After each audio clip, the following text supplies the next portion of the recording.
I'm going to just put my phone on silent. Otherwise, that's going to keep going. There we go. Right. Okay. So we are talking about Sefer Shoftim. We're coming to the end of it. We're going to talk today about some civil war that we spoke about in introduction last time. But we left last week's Shiur with two particular questions, one of which I would like to just briefly deal with, and then later on send you out some interesting information.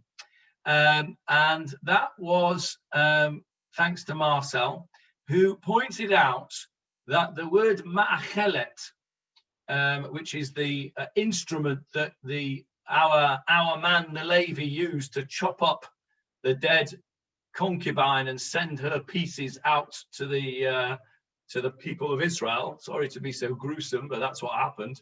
The instrument that he used was called a ma'achelet, and Marcel pointed out that this was a very unusual word. And when we did the research in the Concordancia, we find that actually it's only mentioned in 3 places in the entirety of Tanakh, one of which is our chapter here. And the other one is the famous chapter of the Akeida, Akeidat Yitzchak. Abraham takes this ma'achelet in his hand, which he was going to use to slaughter Yitzchak.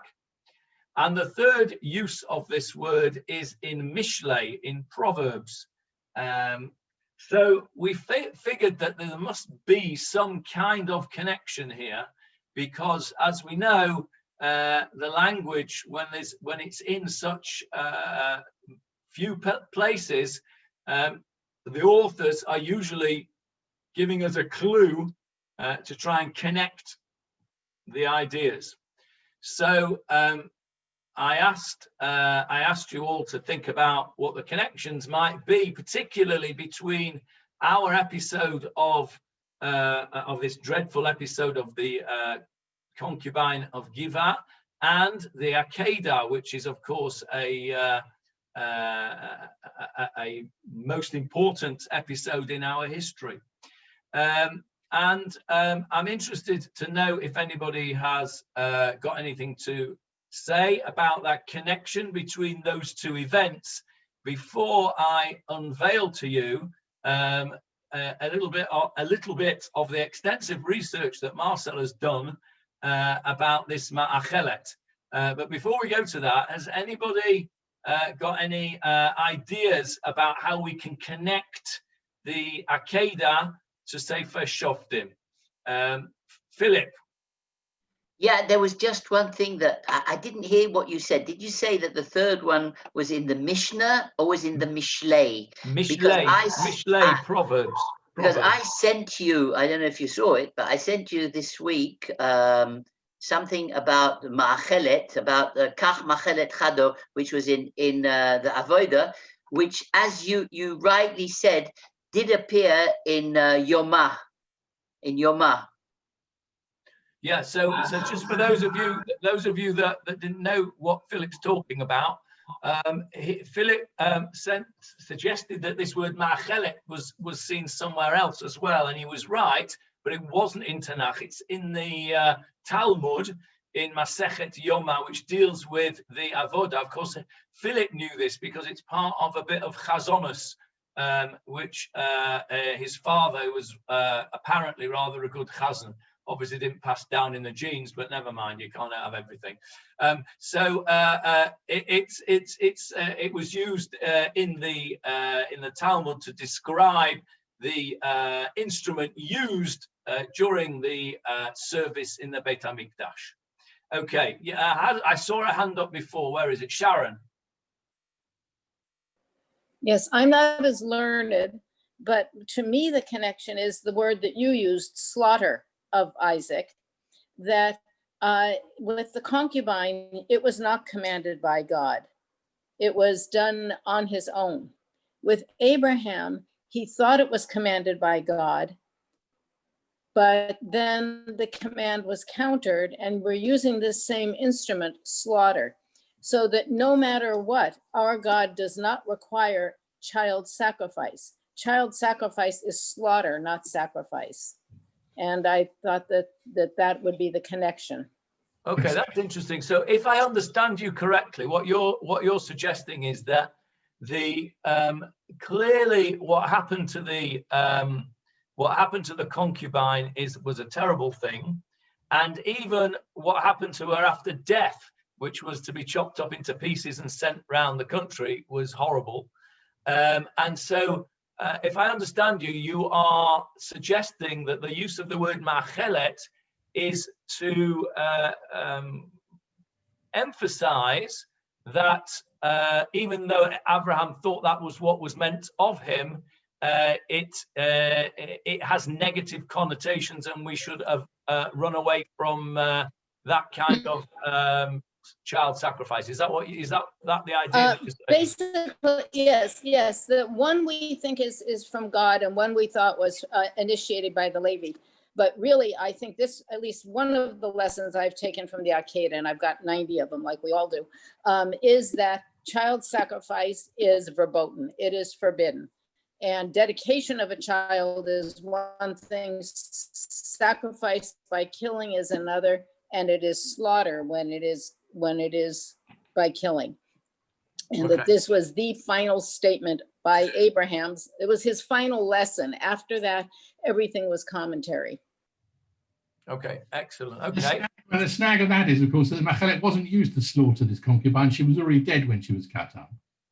Yeah, she was already dead. But you know, even once you're dead, we do have halachas of kavod hameis. We're very, very particular about doing shmirah, etc., and burying people straight away. It's clear that what happened to her was an unpleasant thing. Okay, anybody else got any ideas to connect the two of the Akeida and the ma'achelet of this story? Okay, let me share with you briefly a little bit of research that Marcel has done. Marcel's been spending all week doing this, I think. He sent me so far 4 versions of his research, and unless he sends me a 5th, after the Shiur, I will send you a copy of version 4. And I don't want to spend too long on it because we've got Shoftim to learn, but it's very interesting what he's found out. And it's all very important because we've got to get the historical context they've got to get the history into context here.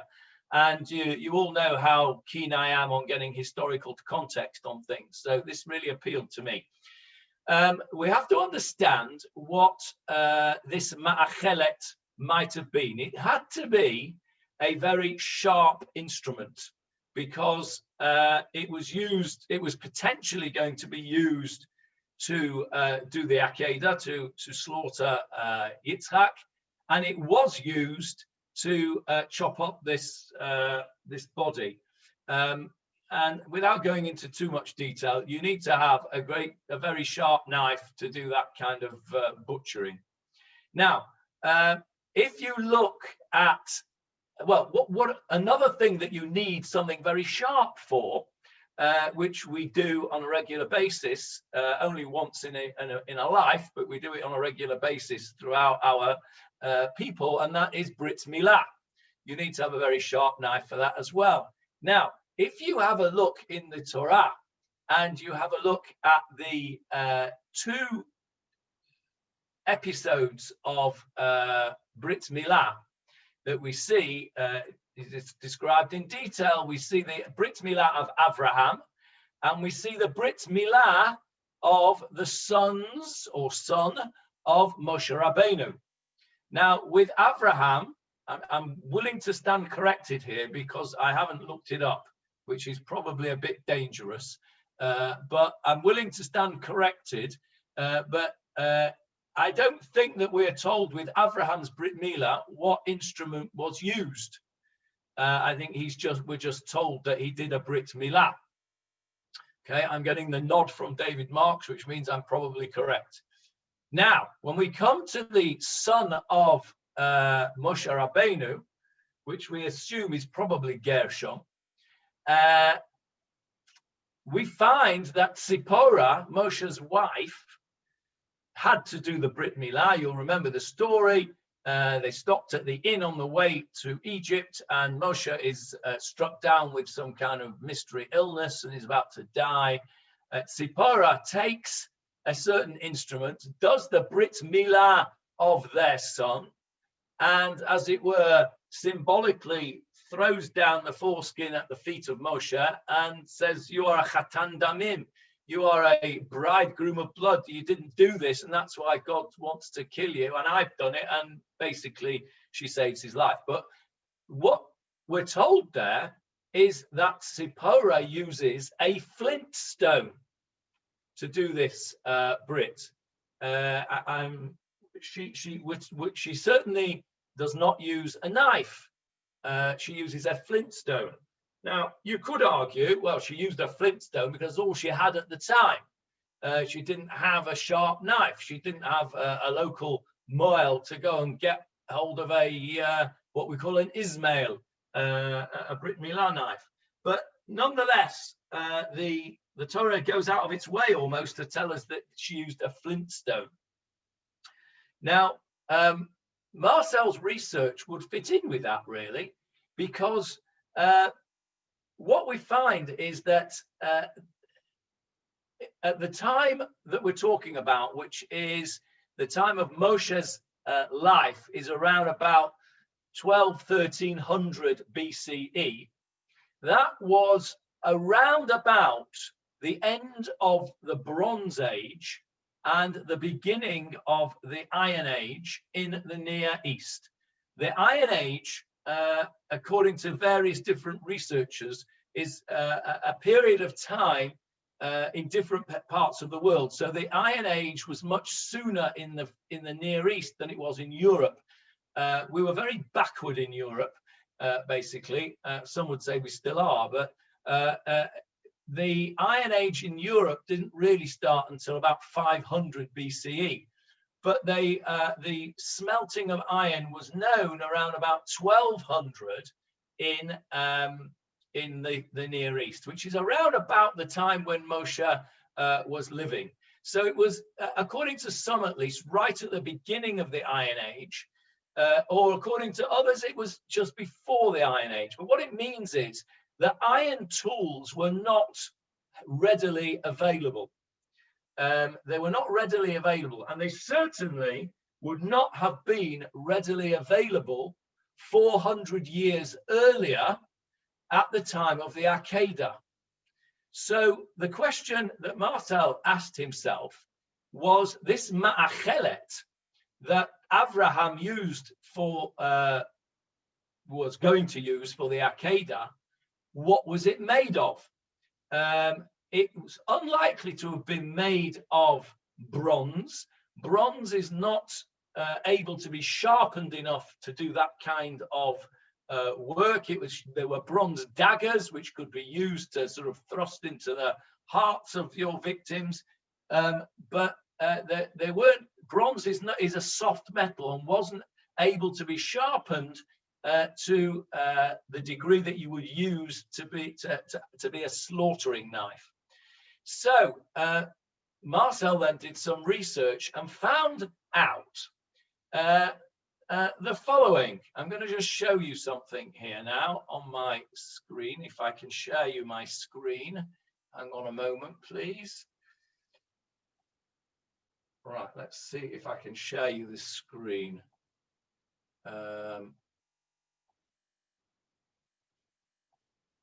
Can you see my screen with two pictures on it? Yes.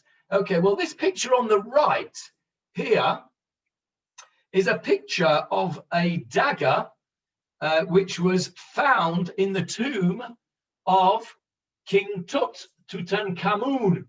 Okay, the child pharaoh, a very famous tomb, which was discovered by Howard Carter in the early part of the 20th century, with tremendous amount of treasure in this tomb of Tutankhamun, one of which was this dagger. Now, this dagger they did all sorts of studies, and they found that it actually was made of iron. Okay, so Tutankhamun was living around about the same sort of period of time as Moshe Rabbeinu. You can do the maths, and then Marcel's done a bit of the maths. I'm going to send you this document of his later on, and it works out that Moshe Rabbeinu and Tutankhamun were fairly contemporaneous. So we know that at the time of King Tut, we have iron instruments. Now, what was very interesting about this is that they did some various studies about this, and you can see it over here at the bottom of this page, that showed that there is a high percentage of nickel in this iron. And the suggestion is that this iron came from meteorites.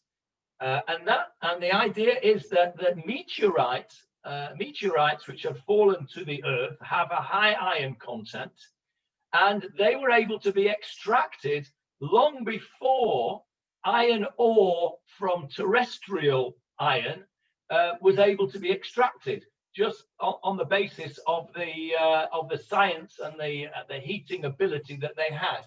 So the researchers believe that Tutankhamun's knife here that was found in his tomb, made of iron, was made of meteoritic iron. Now, if you then apply this to Abraham Avinu, who was living 400 years earlier, okay, here's on the left-hand side, there's another picture that Marcel's given us, which is a mosaic in the floor at the Bet Alpha Shul in Bet Shan, and you can see here where my pointer is. There's the Ma'achelet that is in Abraham's hand. He's got some kind of horrible grin on his face while he's doing this, I have to say. But anyway, there's the ram caught in the thicket. By the way, to the left, there's Yitzchak, there's Abraham, and there's the Ma'achelet. So if you apply this idea of this iron, so the answer to the question is, where did Abraham get a Ma'achelet made of iron from 400 years before it was known that iron could be extracted from a terrestrial iron ore? And Marcel's theory is this. We know that Abraham went down to Egypt with Sarai, his wife, and we know the story that he pretended that she was his sister. Pharaoh took her, etc. And the end of the story was that Abraham leaves Egypt with great riches. Pharaoh bestows upon him great riches. The theory that Marcel's theory is that one of those great riches that Pharaoh may have bestowed upon Abraham would have been a very valuable item, which was an iron, some kind of iron knife, because 400 years before the Iron Age, they were able to do this because of meteoritic iron. They had meteorites there, which they were able to extract the iron from, but this was obviously a very expensive process and not something that everybody did. Egypt being the superpower at the time, and we know that they had the technology to do it at this time, because there it is in Tutankhamun's tomb. So the theory is that either this was a gift from Pharaoh to Abraham, and it was a very, very precious gift, a very expensive gift, or because Abraham was so wealthy, he was able to purchase one of these things in the local knife shop in Egypt, which was selling the most modern iron knives extracted from meteoritic iron. So that's something that's really very interesting, and Marcel's got some various sources that he's done that he's put together for us, and I will send you this document later on. So that's an interesting connection there between the word ma'achelet. My own theory about the connection between our chapter of Shoftim here and the Akeida is that we know that the Akeida was a potentially shocking event. It was shocking to its core. We've had many discussions and we've all got our theories on what the Akeida is all about. But what we can all agree on is that it was a very strange thing for God to request of Abraham. It was a shocking thing for him to suggest child sacrifice, because that was the whole point of Abraham's understanding of God, was that this was a God of mercy, and God goes out of his way in the Torah to point out that the practices of Molech, which was one of the local gods at the time, where they used to pass their children through fire and burn them to death, was an abomination. So this whole idea of the Akeida of Abraham sacrificing Yitzchak, or even thinking that he was going to sacrifice Yitzchak, was a shocking thing. And what it meant was that Abraham had to reassess his entire theory about God. Imagine you're Abraham and you have spent your entire life working out that there is a God in heaven who's a monotheistic God who doesn't want you to do terrible things like sacrifice your children. And then you get a vision of God and God tells you to do exactly the thing that you've been told not to do. And he's very confused about this whole thing. But Abraham goes along and says, well, that's what God wants. I have to do it. And one sec, Philip. And at the end of the day, of course, God teaches in the lesson that actually that's not what I wanted from you. I wanted to see whether you were obedient, but this is not what I want from you. And the message, and Sharon mentioned this earlier, the message is that we don't do these shocking things. And I wonder whether the use of the word ma'achelet here by the author of Shoftim, which is said to be Shmuel Hanavi, takes us back to the Akeida to give us this idea of the shockingness. I don't know if I'm allowed to say that, Michael Leaf. Am I allowed to say shockingness? Probably not. Okay, he's not too unhappy about it. The shockingness of this event, of this Pilegesh Begiva, the shockingness of the way she died in the first place, and the way she was cut up and sent around the country. And perhaps it's also telling us about the shockingness, I like this word, I've got into it now, the shockingness of what's coming next, which is the civil war. That was my particular connection between the two words, that the author is trying to demonstrate to us the horror of what is going on here. Yes, Philip. Okay, are there no Meforshim who ask if this was maybe a gesture by HaKadosh Baruch Hu to show, to push Yaakov, to push Avram to do the Akeida and then to stop it? Are there no Meforshim who thought, who asked that question? Yes, there are.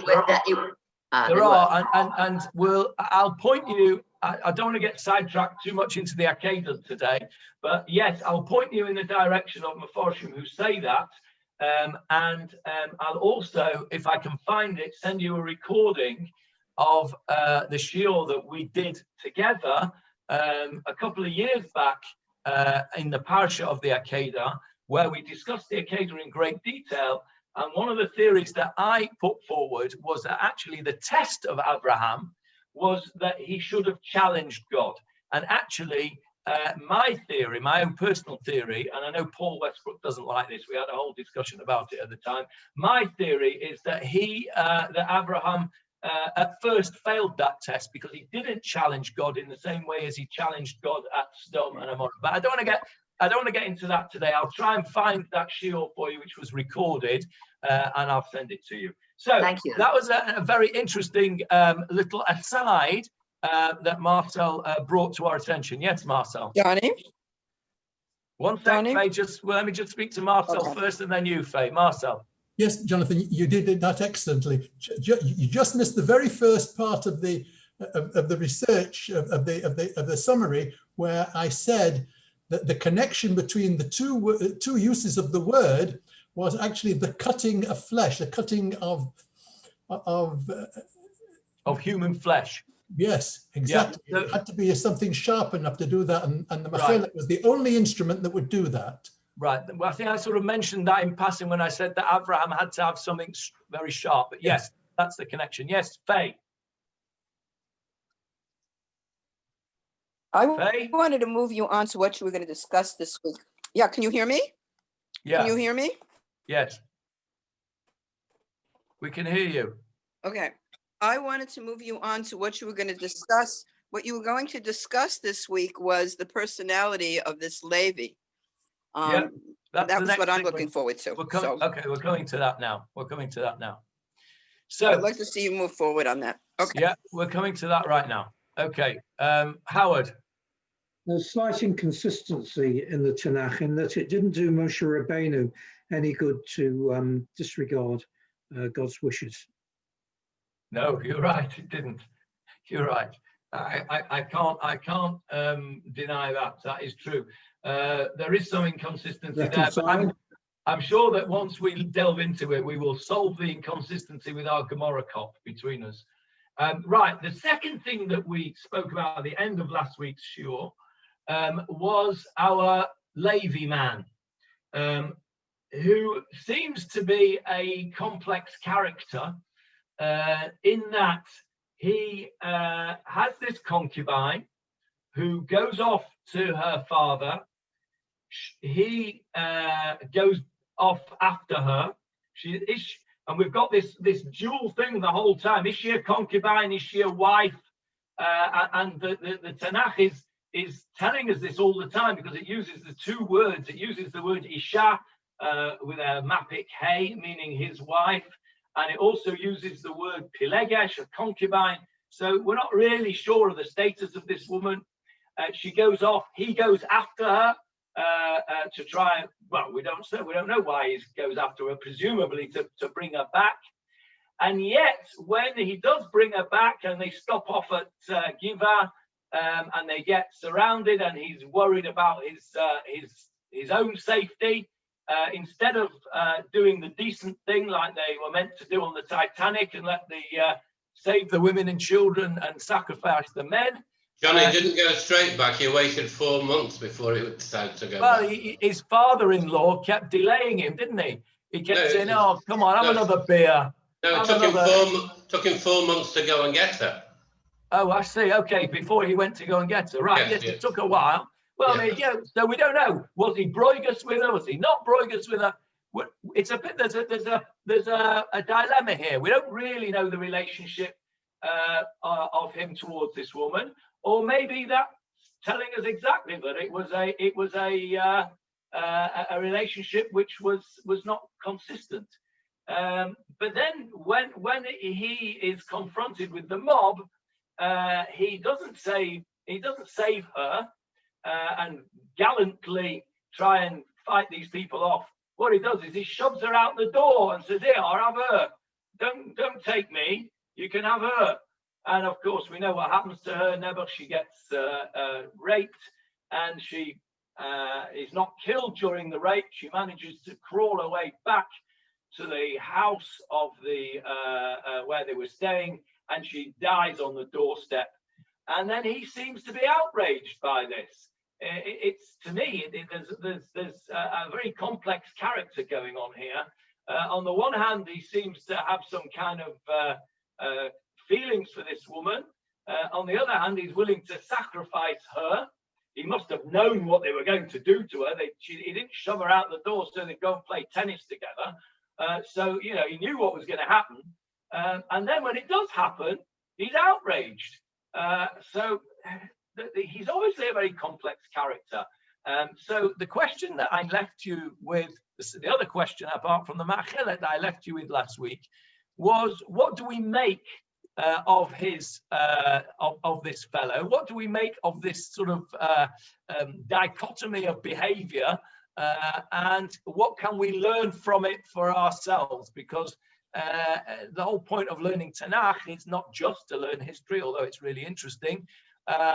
We need to try and learn take some kind of moral lessons, I think, from it as well. So, Faye, what would you like to say about this? Okay, so I think you said something there that I really take umbrance with. You said that he had feelings for her, that he showed he had feelings for her. Basically, I don't think he shows he had feelings for her at all. He kind of ignores her when they're at the father's house, and he just kind of parties with the father and then, drags her along. It's like she is totally his property, and he's a little bit bugged by losing his property. But then he shoves this, because she is his property, he shoves her out the door. She's not like a human being to him. There's no interaction. You don't hear any discussion between them ever. There's nothing, no talk about them having any rapport. And I mean, he is like the ultimate creep in my book. Okay, but that's interesting. I have to say that I didn't take that, but I certainly can see where that's coming from. And so what you're saying is the reason that he was so miffed about her death was not because it was her death. He was miffed about her death because he's lost a piece of his property. And that's why he was so outraged. I can see where you're coming from, but I just wonder why there would be such outrage as to cause a civil war if we're just talking about the loss of a bit of property. Exactly. I think it's more than that. What do you think, Hillary? It's one thing to be annoyed for losing your own property, but knowing that you're actually going to cause, as you say, a civil war to get all the tribes against Benjamin is a slightly different thing. You've got to be of a certain mindset to do that. Okay, I'm going to jump in because nobody's taking any notice that I've got my hand up. Oh, sorry, it's quite all right. I'm just going to say that we all seem to forget that in those days, women were chattel, whether they were wives or concubines. Get real, Faye. They were only property, and you could do what you wanted with them when you had them, and they expected to be used and abused as such. Sorry. So if that's the case, Elaine, how do you explain the reaction of the Bnei Israel? That they were so outraged that they were, one second, Faye, that they were so outraged that they were willing to literally destroy an entire tribe, which is what happened, or almost happened. There's something that doesn't fit there. If she's just a chattel, then she's just a chattel, and you shrug your shoulders and you move on. But how do you explain that reaction? Too much testosterone, and they were bored. Okay, all right. Okay, anybody else? Any comments? Howard? Yes, I'll remind you that I'm the only person here who had a Pelegesh as a client. And she was very much, I think Faye is the closest to the relationship that my client had with her Gulf Arab. Well, I don't think I can call him her boyfriend. I think more like her owner. And fortunately, she had a pre-non-nup. She had a prenup for a non-marriage. And I can remember going to Queen's Counsel about it. There was a lot of money involved. We got a settlement, and he no longer had access to her in the essential sense, to her person. And she no longer had an income, but she had a cash settlement. So I don't know why you said at the beginning, Johnny, that you weren't sure what her status was. She wasn't a Zonah, she wasn't an Isha, she was a Pilaget, and I'm quite satisfied with that. She is regarded as his property, and people do go to war over such things. Okay, the reason that I wasn't sure was because the Tanakh itself describes her as a wife on occasions and describes her as a Pilegesh on occasions. That was my dilemma. I'm interested in Helen's view on this. I can see the top of Helen's head. We haven't heard from you, Helen. Sorry that you weren't able to join us last week because it was Yom Tov for you. Yeah. But I'm interested in your view. Obviously, we've got this idea that Elena and Faye have said, and clearly that is true, that women were chattels.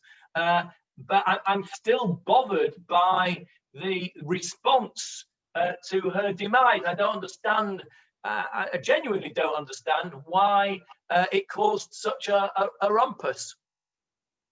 You put me on the spot here. My thoughts as everyone's been talking is that I agree with Faye that she was a chattel, and Elaine that she was the property of her man, whether she was a wife or a concubine, whatever. But what's more interesting to me is not her so much as the character of the man. There is something very, very strange about him, and he hasn't behaved well throughout the whole of the story. He's not what I would call a good person.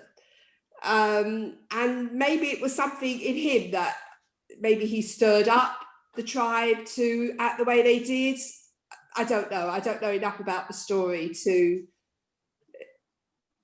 make a comment on that, but I think he is the key to it. Yeah, I think that's right. I think he is the key to it. And I think that those observations are good observations. The fact that he cut her up and sent her round to the Bnei Israel, to me, is the most wicked thing that he did. I mean, I don't mean to belittle the fact that he shoved her out the door to be gang raped. Certainly not belittling that, but you know, there's precedent for that. I'm not saying it's the right precedent, but there's precedent for that.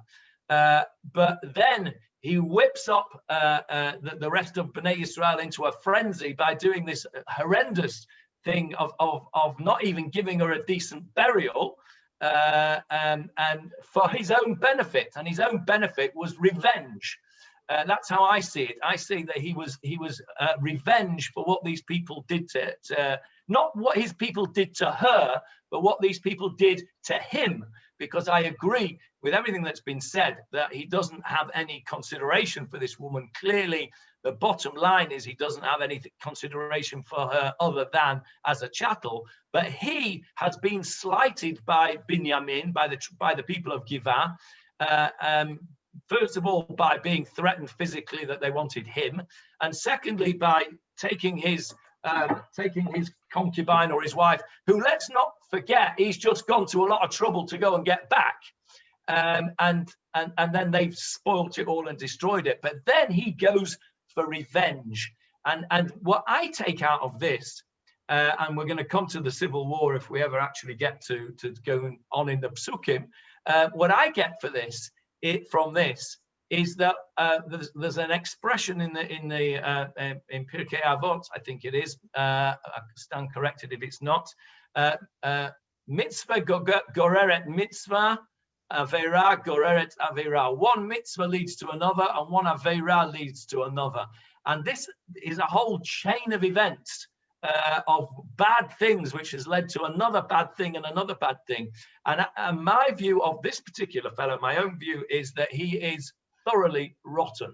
And I don't see actually any redeeming features of him at all. I think that he treats her very badly. And I think any pretense at treating her well when he went to get her back is shown to be false by what he did to her when she dies. He doesn't try and give her a decent burial and put up a nice headstone and go and visit her grave on her yacht site. What he does is chop her up into pieces and send her out for his own personal benefit. Yes, Paul Westbrook. Yeah, you were asking why the rest of Israel reacted the way they did. But you're also comparing it with what happened in Sodom. And in Sodom, their actions were wiped, the whole town was wiped out. And here, And here they're doing effectively the same thing that has been thrust into their faces. You mentioned last time, what a good publicity stunt it was, cutting her up and sending it. It was, it got the message across. It may have been his motive for revenge, but when it's brought into the right in front of all the rest of Bnei Israel, they felt they had to act, and that's why the reaction was so strong against Binyamin, because because in Gibah it was just accepted practice. It doesn't appear to be an isolated incident. It was the normal practice, and once that normal practice has been made known to everybody else, they felt they were to act. Okay, that's a really interesting point. I want to just try and develop that a little bit. If I understand you correctly, Paul, what you're saying is that we know that there are parallels here with Sodom and with and our story. The parallels are very, very clear. And God's reaction to Sodom was to destroy it. So as I understand it, if what you're saying is that the Bnei Israel's desire to destroy this evil comes from a knowledge that God wanted to destroy the evil of Sodom. In other words, they perhaps felt that they were acting correctly as God would want them to act. Is that basically your theory? Okay, that's a really interesting theory, which in some ways, therefore, very interesting this, and you'll see why it's so interesting in a minute when we actually do the psukim. So in some ways, the fact that they wanted to do that and they were so outraged reflects well on Bnei Israel, that they saw this outrage, which perhaps was commonplace in this Givah place, which was modern day Sodom, as it were. And they said, no, that's not the way that we need to be behaving in the land of Israel. We are God's people. God destroyed Sodom for this kind of behavior. We need to go to Givah, and we need to be outraged by that behavior, and we need to act in the same way as God did to Sodom. That's your theory, yeah, Paul, more or less? Okay, that's really interesting. And I want you everyone just hold that theory. 1 second, Hillary, I'll come to you in a sec. Just hold that theory, because we're going to come and see what the people actually did in terms of their relationship with God and the civil war. I've painted to you up till now a very negative picture of civil war, because I have this horror of Jew against Jew. It's something that really, really bothers me. And I have perhaps wrongly painted this picture of the Bnei Israel attacking Binyamin in a very negative light, because of that abhorrence that I have of Jew against Jew. But if we take Paul's theory to its logical conclusion, it makes sense and actually reflects positively on the Bnei Israel. And we'll have a look at that. We'll have a look at whether Paul's theory stands up, or my feelings of negativity stand up, when we actually see what happens in the psukim in a few minutes. I want to speak to Hillary and then Johnny Halpern. You seem to forget one thing. It wasn't a death penalty crime. We already established that actually it wasn't a death penalty crime. And maybe it was just their way of sort of putting a fence around the Torah. So it wasn't a death penalty crime. Well, there are certainly Mefarshim who commentators who say that. We went through some of those last week, and I think maybe the week before. There are commentators that say that it was not a death penalty offense. But I think they're a bit apologetic. Personally, she was raped and killed. At the end of the day, she was killed. She might not have been directly had her head chopped off, but I think that if you were to take it, the perpetrators to a Beis Din, and there were witnesses to this thing, I'm not entirely convinced that it wasn't a capital offence, but I certainly accept your point that many of the Meforshim say it was not a capital offence. I'm not taking their side. Don't get I me wrong. understand that. I mean, You are putting forward the position of well-known Meforshim, and I accept that. I'm just saying, for the record, I'm not entirely comfortable with it. Johnny Halpern. I'm just saying God could have destroyed Gibeah on his own. He didn't need the people to do it. Okay. Like he did to Sodom, why didn't he do it? It was so bad. That's a good question, but I think that we can answer that question by seeing and reminding ourselves of this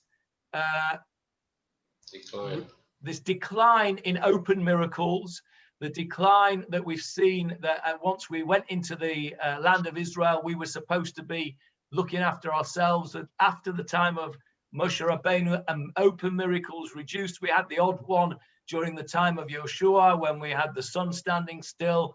But even that, if you remember the Ralbag, we went into that in great detail, and the Ralbag says, no, that was not, that was a metaphor, it wasn't literal. We had the falling down of the city of Jericho. That seems to be the last agreed upon open miracle. So you could say, Johnny, that we are in a tkufa now, we're in a period of time where open miracles like the destruction of Sodom don't happen. And we now, as a mature Am Yisrael, have to take the responsibility to do what is right ourselves, and as it were, to do, inverted commas, God's work for him on this earth. So the question you raise is a fair question, but I think we can answer it by pointing out the decline in open miracles during that period. Thank you.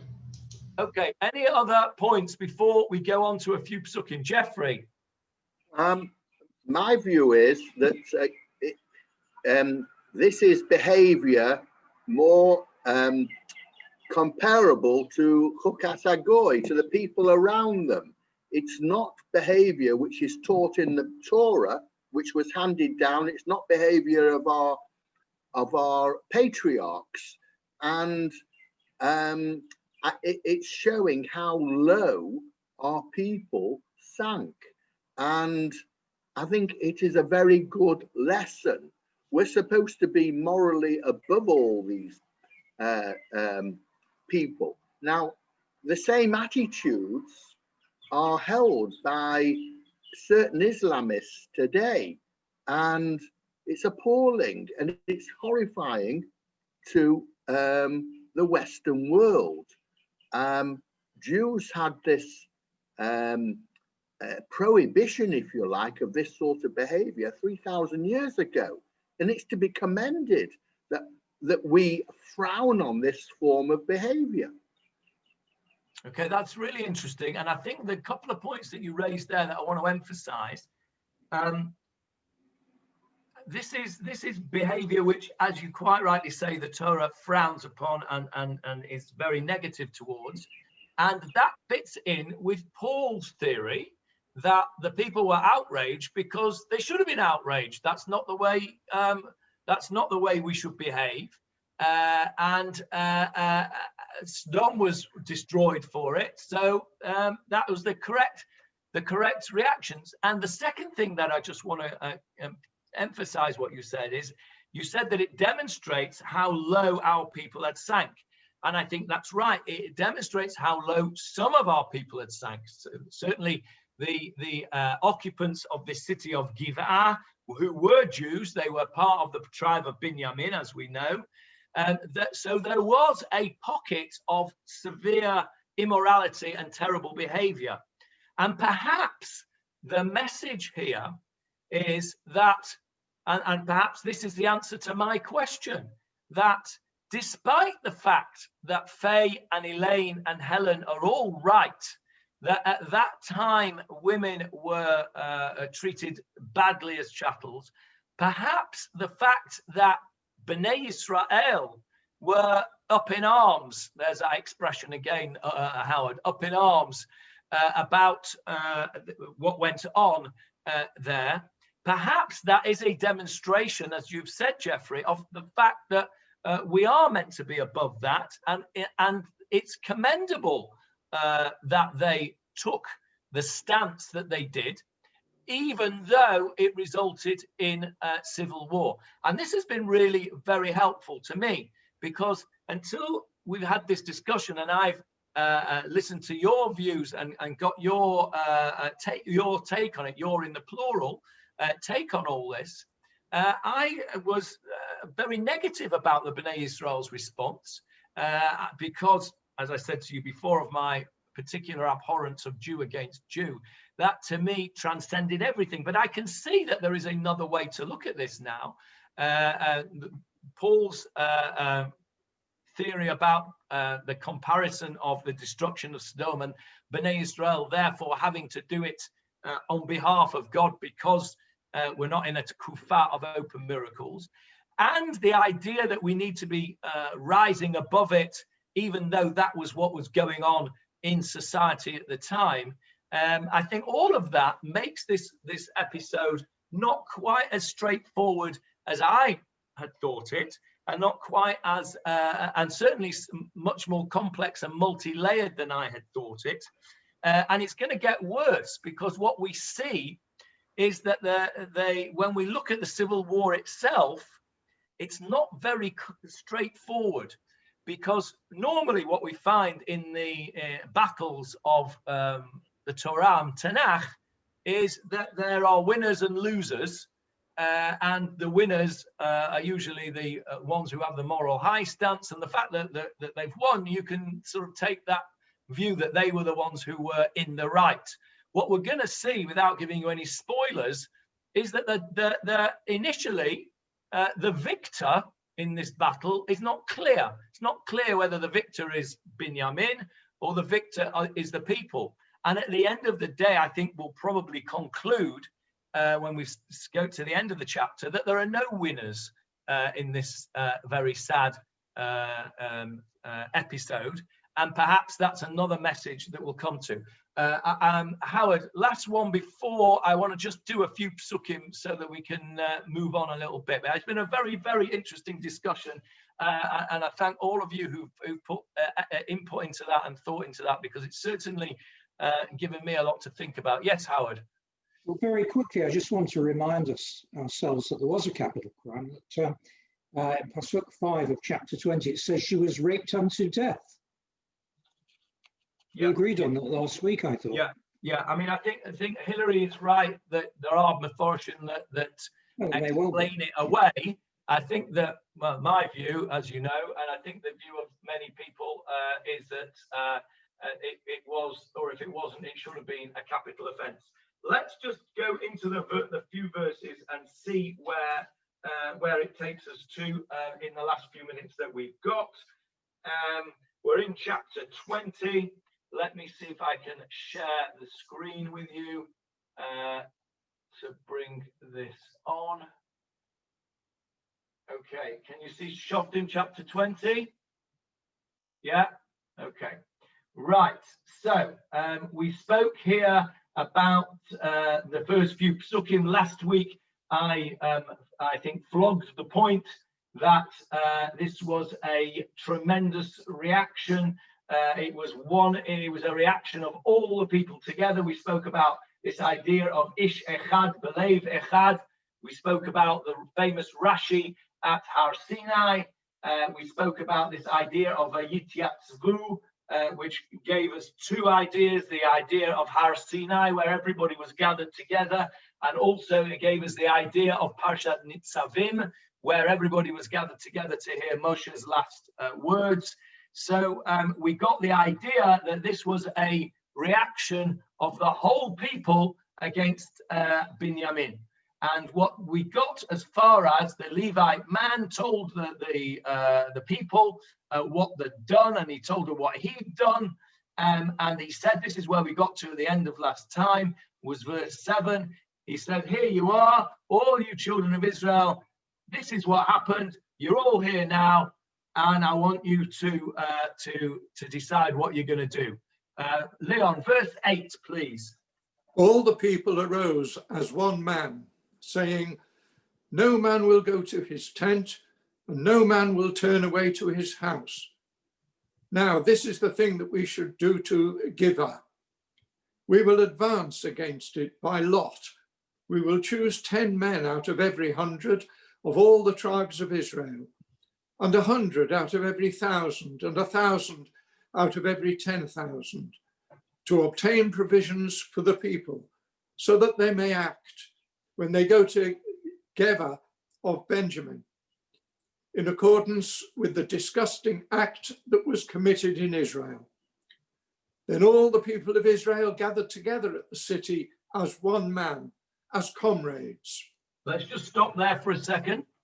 Now that we've pointed it out, of course, you can see that the author is still stressing the unity of the people against Binyamin, all the men of Israel as one man. There's our expression again, Ki'ish Echad.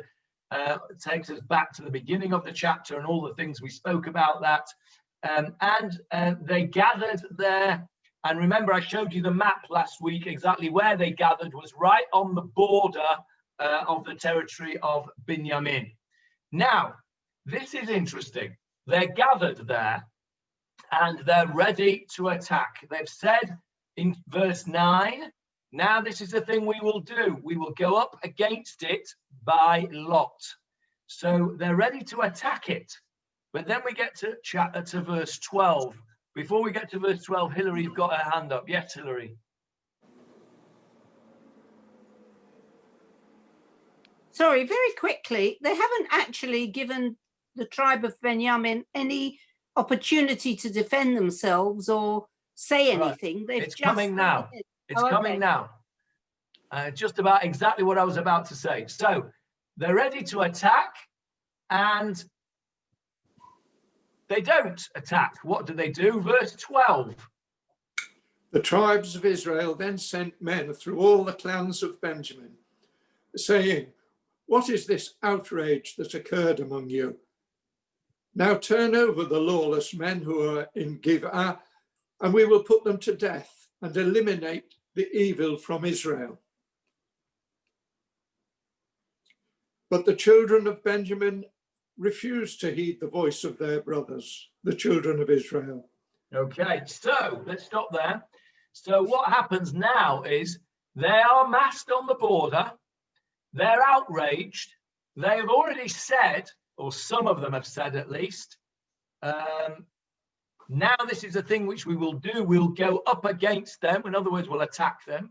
But as Hilary pointed out, before they did so, they gave them an opportunity to avoid confrontation. What they've said is, all right, this is a terrible thing that's happened.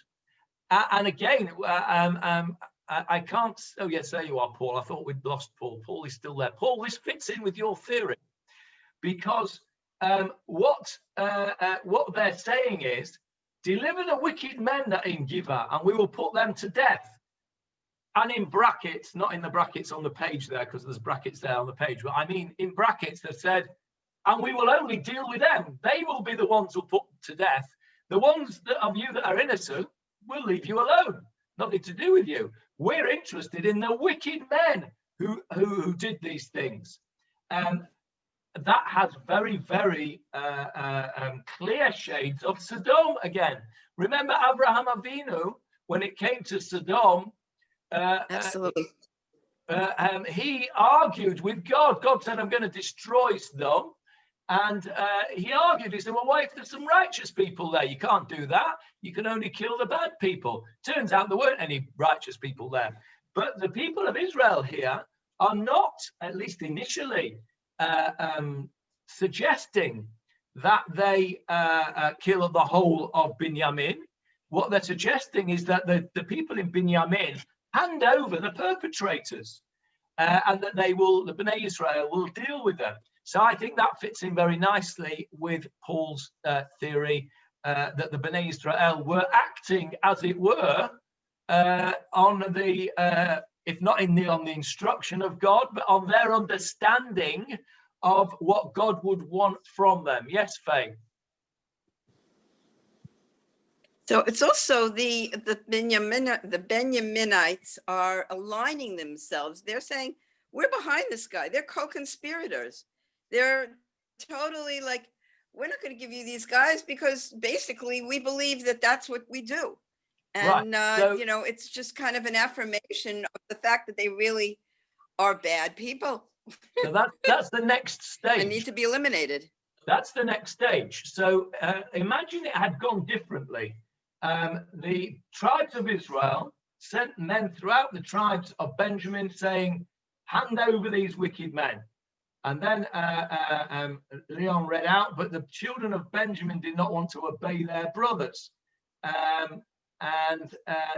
So they didn't hand them over. Now imagine it had gone differently. Imagine that they would have said, you know what, you're right. These people did terrible things. Really, we should have dealt with them. And I'm sorry that we didn't. But don't worry, we will deal with them now. Or you know what, you deal with them. And they hand them over, or either they hand them over, or they deal with them themselves. Now, imagine that they'd done that. The whole civil war would have been avoided, because the Bnei Israel were not out for a civil war. They made it very clear in verses 12 and 13 that they were only interested in dealing with the wicked men. But then Binyamin, the tribe of Binyamin, failed to do that. And as Faye has said, they aligned themselves with the perpetrators. And that, as it were, gave the Bnei Israel no choice. They have aligned themselves with the perpetrators. Now, before I come to you, Howard, I just want to raise a question here, which may, in some different fashion, raise its head in the medical ethics course. And that is it permitted to sacrifice one person or 10 people or 100 people in order to save several thousand or several 10,000?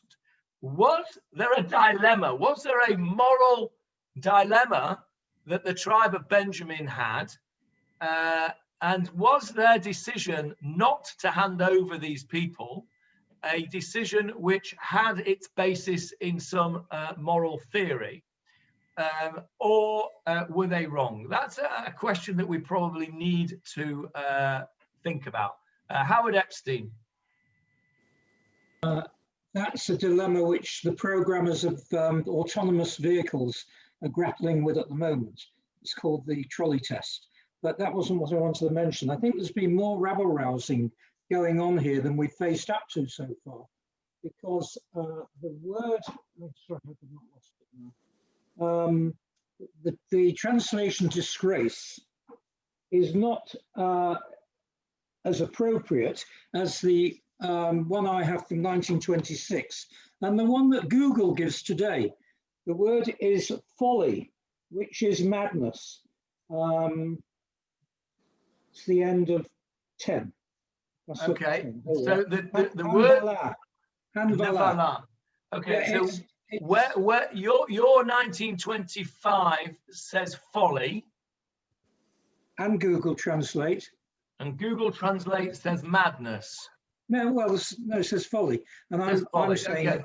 folly in French is the madness. Hebrew word nevala is I think accurately translated on this page.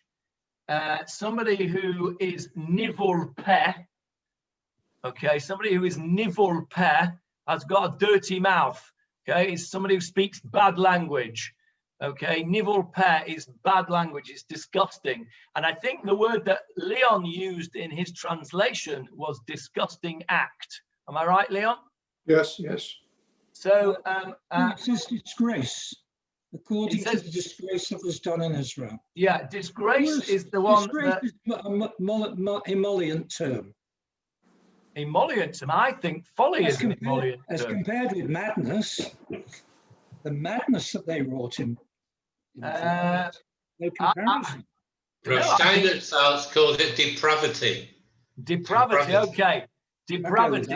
Let's go with Steinsaltz, because I think that really describes it. And the word nevala, it means something really horrible. And I think by describing it as madness, I don't know. You think madness is a worse word than that? Yes, they went completely mad. They went completely mad and raped this woman until she died. Yeah. Okay. Okay. Point made. Larry and Sharon. Yes, I don't know if I dare do this, but I see something of a parallel to part of what is going on today here in this country. We have an illness, which is a depravity. We have one part of our tribe that is refusing or seeming to refuse to accept the general morality, which is to follow the national law. And within that group, we have people who are willing to and who are willing to go against their own part of that tribe that, that is refusing to obey. And that we have some of the same questions of leadership, of representativeness, of what we're doing, and the potential for civil war, or hopefully in a different way. But I'm looking at this and thinking, my goodness, I can't wait to see what the lesson is, because we need it. Okay, well, that was brave. That was brave, Sharon. Before you all jump in, first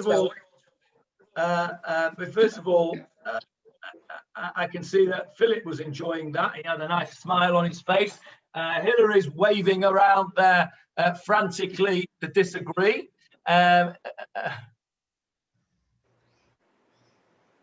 You don't have to discuss it now. You don't have to discuss it now. Nothing to do with that. I don't know about your medical ethics, but there is another story of somebody who went to a town and the woman dealt with it, threw his head over the wall to show that they'd killed him. Yes, to deal with the situation. Yeah. So I take it that you are allowed to use somebody's life to spare hundreds of others. Okay, so it's not quite so straightforward, as we will come to in due course. I just want to go take up on Sharon's point. Obviously, we can see the parallels. I don't think that we can get into that discussion now, but I'd like you all to consider that. I think it's certainly a well thought out point, but in the interests of fairness, I would just like to point out that in the current situation, the Haredim are not the only people ignoring the rules. I personally am outraged that there were 10,000 people, which is a damn sight more than you'll find in any Haredi wedding. Oh, that's not true. 10,000 people demonstrating. That's not true. That's not. 10,000 people. Philip, I'm just going to keep on muting you, or I'll block you unless you shut up and let me finish my sentence. Right? 10,000 people demonstrating outside the Prime Minister's residence last night. 10,000 people demonstrating. I'm fully aware of the human right that is allowed to demonstrate, but let's be fair. If we're going to criticize one group of people, let's apply the same rules and the same standards across the board. That's not to say that two wrongs make a right. They don't. And the behavior of both groups leave a lot to be desired. And we should all be sticking to the rules as best we can. But I merely point that out in the interests of fairness across the board. So let's leave it there because we've run out of time. we can carry on with this discussion next week. Sharon has definitely set the cat amongst the pigeons there with that. Thank you very much. Yes, Philip, I know that there are some weddings. The odd Rebbe's wedding may have a few thousand people, but that's not what we're talking about. So we will carry on with the Psukim next week. And I would like to say that I have really benefited from this discussion today, because I am now even more confused about this chapter than I was before, in a very positive way, because I think that the lessons that we can learn are perhaps even wider than I had considered. And for me, that's what this whole shiur is about. It's about sharing our views with one another, learning from one another's approaches. You don't always have to agree with everybody's different approach, but I think it's absolutely fascinating to see how a group of people can look at Tanakh and peel it away and get lots from it. So I'm going to call it a day there. Those of you that want to unmute yourself and abuse one another verbally, then be my guest. Otherwise, I'm going to stop the recording, please, if you don't mind, Avril. And we